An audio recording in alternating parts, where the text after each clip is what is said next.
In the olden days, there were two orphan brothers who lived in a village. One day, the two decided to go search for food in a place that villagers believed to be inhabited by a man-eating naga, a mythical serpent.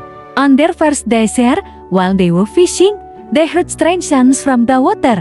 Suddenly, a naga appeared, floating on the surface. The older brother urged the younger to help him kill it.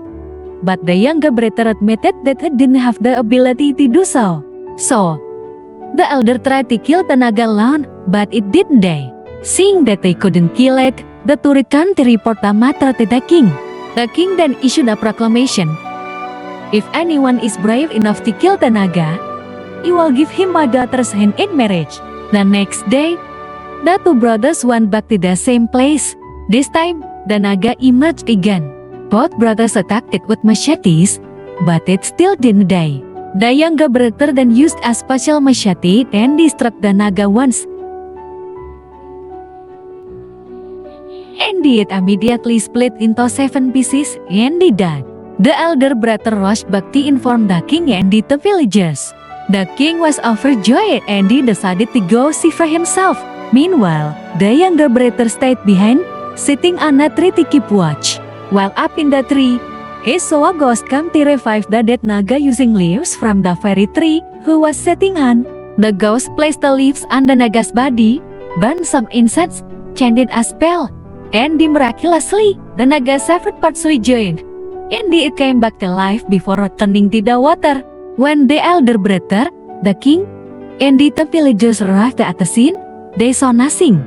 The elder brother grew suspicious and he asked his younger sibling what had happened. But the younger brother just sat silently in shock. The elder insisted that he calm down and he then angrily asked, "Did you eat the naga?"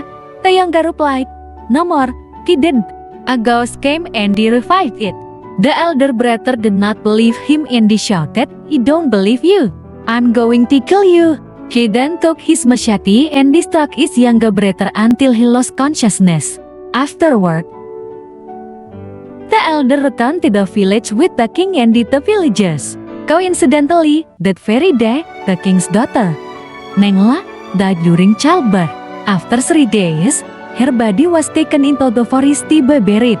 As for the younger brother, although badly wounded, he was not dead. He dragged himself to the base of the tree where the ghost had taken the magical healing leaf. He ate some of the tree's roots, and soon, he began to regain his strength and he healed back to normal. However, the machete scars remained all over his body, appearing like boils or keloid scars. And from then on, people referred to him as Pak Kapot after he revived. He returned to his hometown.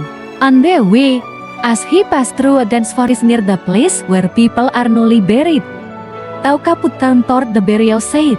Seeing that the dead person had not yet decomposed, he went to get a medicinal root used by healers to revive the dead and he gave it to the woman to chew. She was revived. Tau Kaput and the young woman, named Nene Gremla, then returned to the village.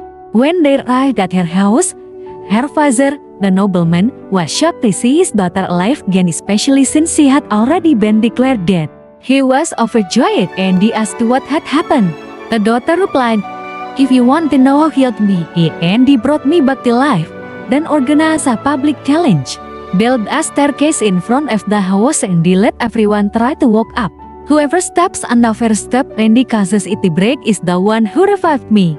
The nobleman agreed and he announced the event to the whole village, saying, "Whoever can step on the stairs and cause the first step to break, he will give my daughter to them in marriage." Many young men from the village came to try climbing the steps, but none of them could break the first step. Some even threw stones or heavy objects on it, but it still didn't break. Seeing this, the nobleman ordered his servants to check if there were any other men in the village who hadn't yet attempted the challenge. The villagers reported that there was still one person sleeping in the village pavilion who hadn't come. The nobleman sent his men to bring him. Tau Kaput, at the time, had wrapped his pants with a yellow fruit, banana or turmeric so they looked dirty, which led villagers to mockingly refer to him as a crazy ghost in dirty pants.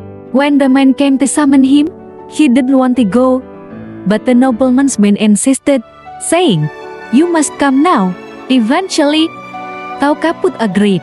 When he arrived at the nobleman's house, Andy merely placed one leg on the first step, it broke immediately. Seeing this, the nobleman ordered him to come up onto the house. He then gave his daughter Anne Grimla in marriage to Tau Kaput. Andy appointed him as the nobleman in his place.